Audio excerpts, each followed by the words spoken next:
உள்ள போய் பார்ப்போம். உள்ள போய் பார்ப்போமா?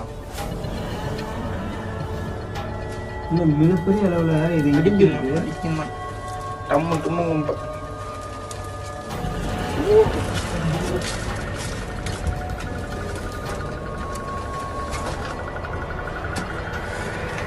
ஸோ ரொம்பவே பார்த்தீங்கன்னா இருட்டான நிலையில் இருக்கு.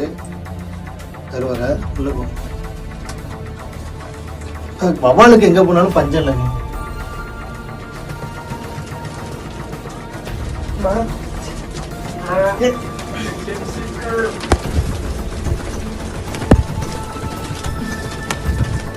ரொம்ப அழகான நிலையிலே பார்த்தீங்கன்னா அவ்வளோ அழகா இருக்கு. பாருங்க இருக்கு பாருங்க. சுதர் அப்படியே உள்ள வாங்கலாம். அங்கே பாருங்க ஆளே இல்லாத இடங்களுக்கு இதுக்கு எந்த பஞ்சமுமே கிடையாது. ரொம்ப மோசமா இருக்கு. வாங்க பயங்கரமா கடிக்குதுங்க. ஸோ வவால் கடிக்குமான்னு எனக்கு தெரியல.